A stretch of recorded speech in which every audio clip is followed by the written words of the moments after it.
জিন নামটা শোনেননি এইরকম মানুষ পৃথিবীতে খুব কমই আছে। আর যারা শুনে রেখেছেন তারা হয়তো জানেন যে জিন মানে হয়তো কাহরির শরীরে ভর করা এবং তাকে মেরে ফেলা, ভয় করা, এই সমস্ত কিছু। কিন্তু আসলে কি তাই?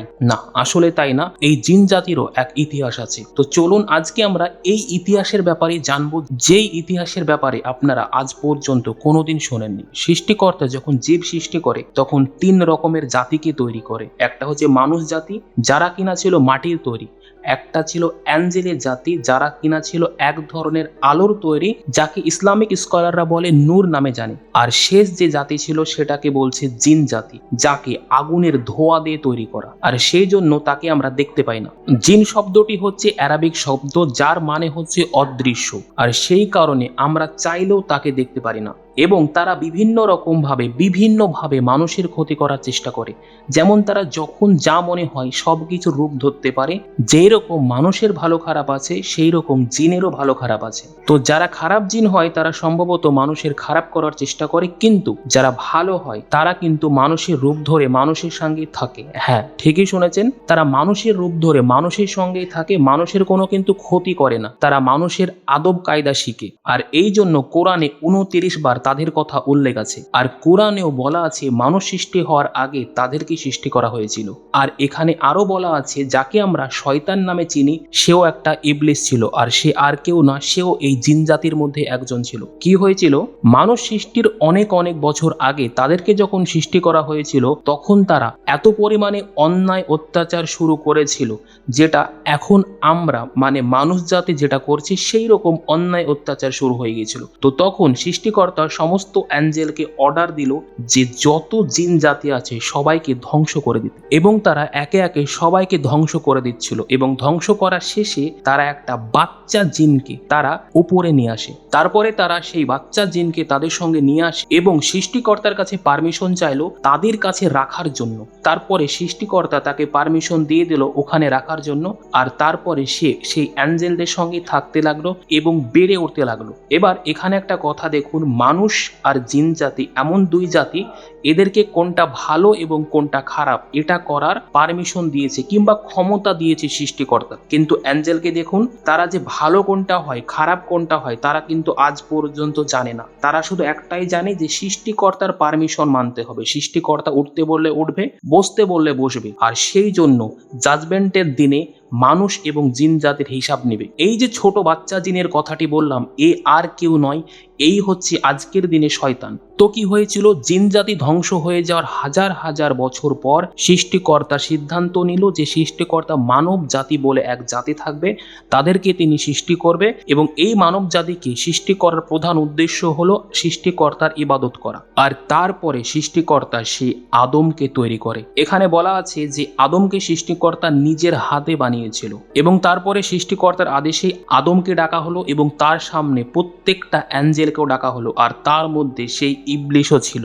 এবং সৃষ্টিকর্তা আদেশ দিল সবাইকে আদমের সামনে সিজদা করতে। সবাই সিজদা করলো, কিন্তু এই ইবলিশ সিজদা করলো না। আর সেই জন্য সৃষ্টিকর্তা রেগে তাকে হেভেন থেকে বের করে পৃথিবীতে ছুঁড়ে ফেলে দিল। এবার এখানে কিন্তু একটা অনেক বড় ইতিহাস আছে। তারপরে সে আদমের সঙ্গে অনেক কিছু করেছিল, তার জন্য আদমকেও হেভেন থেকে পৃথিবীতে পাঠিয়ে দিয়েছিল।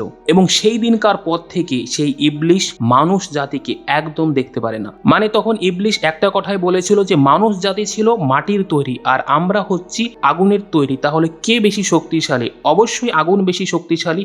এইরকম ভাবে সে অহংকার প্রকাশ করেছিল এবং এটাই সৃষ্টিকর্তার পছন্দ হয়েছিল না। এবার দেখুন, অনেকদিন ইবাদত করার পর যখন সৃষ্টিকর্তা তাকে হেভেন থেকে বের করে দেয়, তখন সে কিছু সৃষ্টিকর্তার কাছে বরদান পায়। যেমন তার মধ্যে ছিল যে সে কিয়ামত পর্যন্ত মারা যাবে না এবং সে যখন যার রূপ চাই মনে করবে তার রূপ ধরতে পারবে। শুধু একজনেরই ধরতে পারবে না, সেটা হচ্ছে প্রফেট মুহাম্মদ সাল্লাল্লাহু আলাইহি সাল্লাম। আর মানুষের প্রত্যেকটা শিরায় সে যেতে পারবে। মানে দেখুন, যত সমস্ত কুমন্ত্রণা কিংবা খারাপ কাজ করে মানুষ, তার মধ্যে বেশিরভাগই এই ইবলিশই করায়। সে তখন সৃষ্টিকর্তাকে একটা চ্যালেঞ্জ করে যে যার জন্য আপনি আমাকে এখান থেকে বের করে দিলেন, আমি সেই মানুষ জাতিকে একজনকেও হেভেনে কিংবা জান্নাতে ঢুকতে দেব না। এবং তারপর থেকে মানব জাতির সঙ্গে তার একটা ভয়ঙ্কর যুদ্ধ লেগেই আছে। মানুষকে যত রকমের কুমন্ত্রণা আছে সব এই ইবলিশই দায়ী। প্রফেট মুহাম্মদ সাল্লাল্লাহু আলাইহি ওয়াসাল্লাম বলেছেন, যেমন মানুষের ভালো কাজ খারাপ কাজের হিসাব হবে, সেই রকমই জিন জাতিরও ভালো কাজ এবং খারাপ কাজের হিসাব হবে। তো তাদেরও একটা জান্নাত এবং জাহান্নাম থাকবে। তো দেখুন, যারা কালো জাদু করে কিংবা যারা খারাপ কাজ করে তারা কি করে বলুন তো? তারা দেখবেন অল্প সময়ের মধ্যে অনেক কিছু পেয়ে যায়। তারা হয় এই খারাপ জিনের পূজা করে কিংবা ইবলিশের পূজা করে। তারা সৃষ্টিকর্তাকে ছেড়ে তাদের পূজা করে।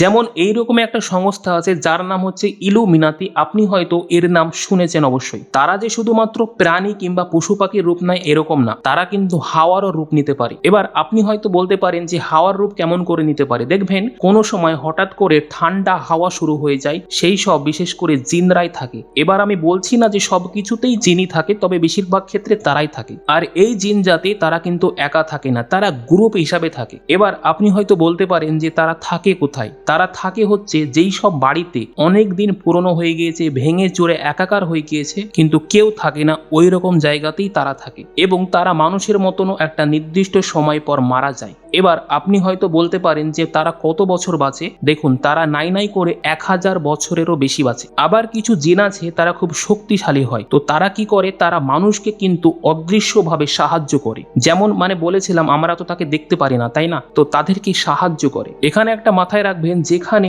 মানব জাতি থাকবে সেই জায়গাতে জিন পাওয়া যাবেই না। যারা ভালো জিন তারা কোনোভাবেই সেখানে যাবে না। আর প্রত্যেক মানুষের কাছে একটা করে জিন আছে যার নাম হচ্ছে কারিন জিন, যে মানুষকে কুমন্ত্রণা দেয়। আর এটা প্রফেট মুহাম্মদ সাল্লাল্লাহু আলাইহি সাল্লাম বলেছেন। আর এই কারিন জিন মানুষ জন্ম যখন করে তখন থেকেই তার কাছে একটা করে কারিন জিন থাকে, আর তার মৃত্যু পর্যন্ত সেই কারিন জিন তার সঙ্গেই থাকে। এবার আপনি হয়তো বলতে পারেন যে সেই মানুষটা মারা যাওয়ার পর কি কারিন জিন মারা যায়? তার উত্তর হলো না, সে কিন্তু মারা যায় না। আমি আগেই বলেছি যে তারা অনেক দিন বাঁচে, যেমন 1000-এরও বেশি বছর বাঁচে, কিন্তু মানুষ তো 60 বছর কিংবা 70 বছর বাঁচে। তো যখনই কোনো মানুষ মারা যায় এবং তার সঙ্গে সঙ্গে সেই কারিন জিনও তার কাছ থেকে চলে যায় এবং তারপরে সে আজাদ হয়ে যায় এবং তারপরে তার যা মনে হয় সে তাই করবে। আপনি হয়তো অনেক ভিডিওতে দেখেছেন আত্মা দেখে থাকেন, অনেকে বলে থাকে আসলে সে কোনোদিনই আত্মা থাকে না। দেখুন, মানুষ যখনই মারা যায় সে তখন একটা আত্মার জগতে, রুহের জগতে কিংবা বারজাকের জগতে চলে যায়, আর সেই জায়গা থেকে ফিরে আসতে কোনো সাধারণ মানুষ কিংবা যে কেউ পারবে না। তাহলে আপনার মনে প্রশ্ন আসতে পারে যে মানুষ যাকে আত্মা হিসেবে দেখে সে আসলে কে ছিল? কারিন জিন যখন কোনো মানুষের শরীরে থাকে, 60 বছর 70 বছর ধরে থাকে, তাহলে ভাবুন সে আপনার আদব কায়দা সব কিছু সে জানে, তাই না? তো যখনই কেউ মারা যায় তো তার রূপ সে মাঝে মাঝে ধরে মানুষকে ভয় দেখানোর জন্য, আর মানুষ তাকে আত্মা ভেবে ভয় করে। এবার দেখুন, জিন কিন্তু বিভিন্ন ধরনের হয়, তো তাদের বিভিন্ন ধরনের নামও থাকে। তো চলুন তাদের ব্যাপারে আমরা কিছু জানবো। প্রথমে আসে হিন জিন। এই হিন জিন আদমের আগে থেকেও এই পৃথিবীতে আছে। তারা বিশেষ করে যুদ্ধতে এক্সপার্ট হয়। আপনি শুনেছেন কোন দেশের প্রেসিডেন্টকে অদৃশ্যভাবে জিনরা সাহায্য করেছে, আসলে এই জিনের কথাই বলা হয়েছে। এই হিন জিনের কাজই হলো যুদ্ধতে তারা এক্সপার্ট হওয়া, আর তারা হাওয়ার সাথে মিশে থাকতে পারে। তারপরে আসে গুল জিন। এই গুল জিন কি করে? এই গুল জিন মরা মানুষ কিংবা মরা পশু প্রাণীর মাংস খেয়ে থাকে, আর এরা বিভিন্ন সময় বিভিন্ন রকম প্রাণীর রূপ ধরতে পারে। আপনি হয়তো ভিডিওতে দেখেছেন একটা প্রাণী হঠাৎ করে, একটা বিড়াল আছে, বিড়াল থেকে হঠাৎ করে একটা বাঘ হয়ে গেল কিংবা হরিণ হয়ে গেল, আসলে সেই সব এই গুল জিনই করে। ধরুন আপনি কোথাও যাচ্ছেন, হঠাৎ করে আপনার মনে হলো আপনার পিছন দিয়ে কেউ আসছে এবং আপনার গা ছমছম করছে, এবং আপনি দেখলেন যে সামনে কোনো একটা প্রাণীর মতো মানুষ কিংবা কোনো একটা প্রাণী হেঁটে চলে যাচ্ছে। এটা আর কেউ না, এই গুল জিন। তারা মানুষের মাংস খেতে খুব পছন্দ করে, আর তারা গোরস্থানও অনেক পরিমাণে থাকে। আর তারপরে আসে জান জিন। এরা বিশেষ করে সাপের রূপ নেয়, আর এরা আদমেরও আগে থেকে এই পৃথিবীতে আছে, আর এদের সঙ্গে ডাইরেক্ট ইবলিশের কিংবা শয়তানের সম্পর্ক আছে। আর তারপরে আসে মারিদ জিন। এই মারিদ জিন দৈত্য আকারের হয়, মানে এরা আকারে অনেক বড় হয় এবং অনেক পাওয়ারফুল হয়। আমি আপনাকে বলেছিলাম যারা কালো জাদু করে কিংবা যারা ইলুমিনাতির সঙ্গে সম্পর্ক করে তারা সম্ভবত জিনের পূজা করে, আর এই মারিদ জিনেরই তারা পূজা করে, এবং মারিদ জিন জাদুর মাধ্যমে তাদের ইচ্ছাকে পূরণ করে। মানুষ জাতি এতটাই বোকা হয় এই মারিদ জিনকে সৃষ্টিকর্তার স্থান দিয়ে নেয়। এই মারিদ জিনকে নিয়ে একটা হাদিস আছে, সেটা হলো অ্যাঞ্জেলরা যখন মহাকাশে কথা বলে এই মারিদ জিন সেইখানে গিয়ে তাদের কথা কান পেতে শোনার চেষ্টা করে, আর সেই সময় সেই অ্যাঞ্জেলরা তাকে দুর্রা মারে। অ্যারাবিক ওয়ার্ড তাকে দুর্রা মারে মানে এক ধরনের আলো, এবং এই দুর্রা দেখে তারা ভয়ের নিচে পালিয়ে আসে। এই দুর্রাটা অ্যাকচুয়ালি কিরকম, এই দুর্রাটা উল্কার মতো, আপনি হয়তো দেখেছেন, এবং যেটা হয়তো কিছু সেকেন্ডে দেখা যায়, আমার মনে হয় আমি তো দেখেছি। আর তারপরে আসে ইফরিত জিন, আর এই জিন পুরো জিন জাতির মধ্যে সব থেকে ভয়ঙ্কর জিন। এদের চেহারাটা এতটাই ভয়ঙ্কর এবং এরা অনেক বড় হয় এবং এদের পাখা থাকে, এদের বড় বড় নখ থাকে এবং এদের চোখে আগুন জল করে। মরুভূমিতে হঠাৎ করে যেই সমস্ত তুফান শুরু হয় তার বেশিরভাগ ক্ষেত্রে এই জিনেরই হাত থাকে। এবং এরা কি করে দেখুন, এরা ধরুন কোনো মানুষ নিজের ইচ্ছায় প্রাণ দিয়ে দিল, হয় সেটা গলায় দড়ি দিয়ে হোক কিংবা বিষ খেয়ে হোক কিংবা মার্ডার হোক, সেই সব মানুষের আত্মাকে এই জিন অনেক ডিস্টার্ব করে, তাদেরকে সেই ক্ষমতা আছে। এবার আপনি অনেক ভিডিওতে কিংবা আপনি অনেক মানুষের মুখে শুনেছেন যারা অ্যাম্বুলেন্স চালায়,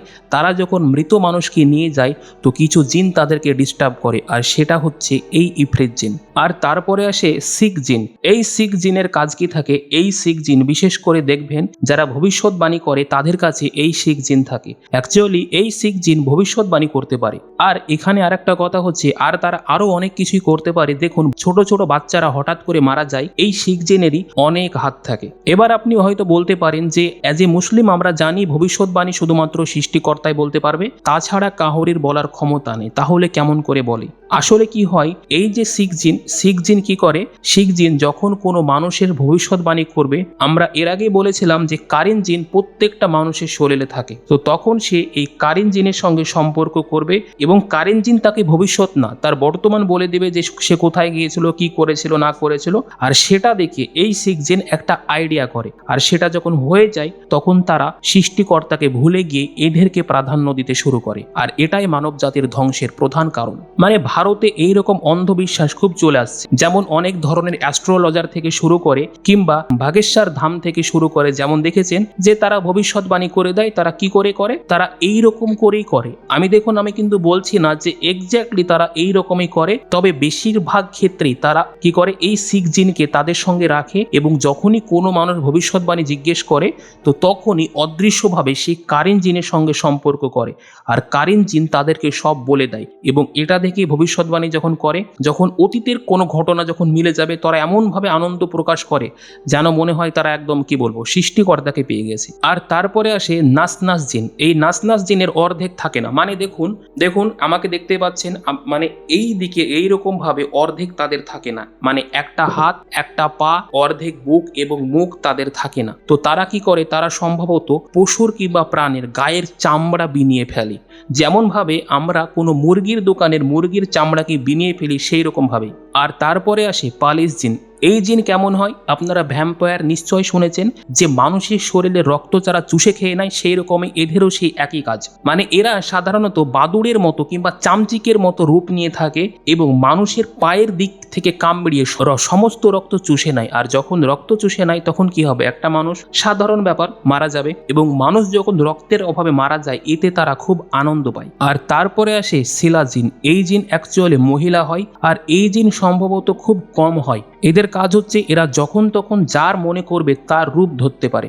হ্যাঁ, আপনি ঠিকই শুনেছেন, যার তার রূপ ধরে মানুষ তার ধোকায় ফেলে তাকে বশ করে নেয় এবং তাকে দিয়ে তার যখন যা মনে হয় তাই করে এবং শেষে মানুষের ক্ষতি করারও চেষ্টা করে এবং সেটা করেও ফেলে। আর তারপরে আসে কোয়ারিনা জিন। এই জিন কি করে, এই জিনকে আপনি যদি শর্টকাটে বলেন তাহলে আপনি বোবা জিনের নাম নিশ্চয় শুনেছেন। ঘুমের মধ্যে যে প্যারালাইসিস হয় কিংবা বোবা জিন আমাদেরকে ধরে, এটাই হচ্ছে কোয়ারিনা জিনের কাজ। তারা ঘুমের ঘরে মানুষকে এমনভাবে ধরে এবং নড়াচড়া করতে দেয় না, কথাও বলতে দেয় না, এবং এতে মানুষের খুব কষ্ট হয়। আর এটাই হচ্ছে সেই কোয়ারিন জিন। এই কোয়ারিনা জিন কি করে, কোয়ারিনা জিন মানুষের ভিতরকার আস্তে আস্তে সমস্ত রকমের এনার্জি কিংবা শক্তিকে তার নিজের দখলে নিজের কাছে নিয়ে নেয়। আর এ বিশেষ করে সেক্সুয়াল অ্যাক্টিভিটি বেশি করে।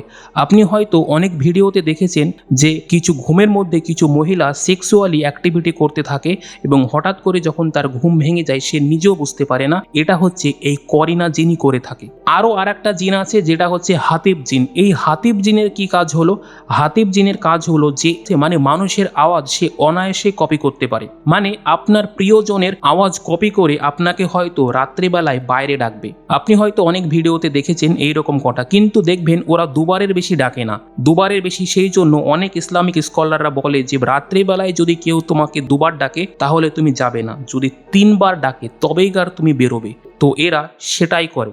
দেখুন, আরও হয়তো অনেক জিন আছে, কিন্তু এতগুলো জিনের ব্যাপারে একটা ভিডিওতে কভার করা আমার পক্ষে প্রায় অসম্ভব ব্যাপার। ভিডিওটা অলরেডি অনেকটা বড় হয়ে গিয়েছে। যদি আপনারা বলেন যে এই ভিডিওটা যদি আপনার ভালো লাগে তাহলে অবশ্যই আমি এই টপিকে আর একটা ভিডিও অবশ্যই বানাবো।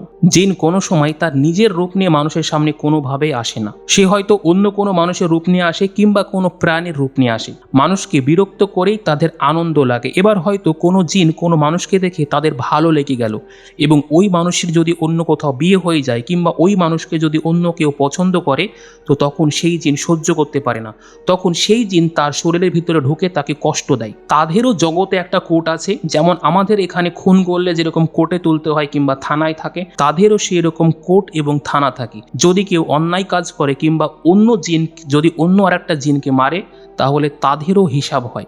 হ্যাঁ, তবে এটা মাথায় রাখবেন যে মানুষকে যদি তারা ক্ষতি করে তাহলে তাদের কোনো হিসাব হয় না, শুধুমাত্র তাদের জাতির যদি কাউকে ক্ষতি করে তবেই তাদের হিসাব হবে। আর যখনই কোনো জিন কোনো মানুষের উপরে ভর করে সে অনেক অসুস্থ হয়ে পড়ে এবং তার ব্যবহার একটু অদ্ভুত রকমের হয়ে যায়। আর তখন ইসলামিক স্কলার মানে যারা এই সব কাজে পারদর্শী তারা তখন ভালো জিনকে ডেকে সেই জিনের সঙ্গে সম্পর্ক স্থাপন করতে বলে এবং জিজ্ঞেস করে যে তারা কি চায় এবং সেটা ফুলফিল করার চেষ্টা করে এবং তারপরে সেই জিন যেন সেখান থেকে চলে যায়। এই ক্ষেত্রে ইসলামিক স্কলাররা অনেক ক্ষেত্রে সফলও হয় এবং অনেক ক্ষেত্রে অনেক কষ্টও হয়। দেখুন, অ্যাট দ্য এন্ড আমি একটাই কথা বলবো, আমি কোনো ইসলামিক স্কলার নই, আমি এটা শুধুমাত্র রিসার্চ করে পেয়েছি, আমি কোনো বই পড়িনি। যদি আমার ভুল হয়ে থাকে তাহলে আমাকে অবশ্যই বলবেন, আমি আমার ভুল শুধরিয়ে নেব। আর এই ব্যাপারে যদি আপনি ভালো জানতে চান তাহলে আপনি কোনো ইসলামিক মৌলবী কিংবা স্কলারকে জিজ্ঞেস করতে পারেন। আজকের ভিডিওটি এই পর্যন্তই। ভিডিওটি যদি ভালো লেগে থাকে তাহলে অবশ্যই একটি লাইক করে দেবেন। আর আপনি যদি আমার চ্যানেলে প্রথম হয়ে থাকেন আপনি আমার চ্যানেলে ঘুরে এসে দেখতে পারেন, আমি এই রকম ভিডিও বানিয়েই থাকি। সকলে ভালো থাকবেন, সুস্থ থাকবেন। দেখা হচ্ছে পরের আর একটা এইরকম ভিডিওতে। ধন্যবাদ।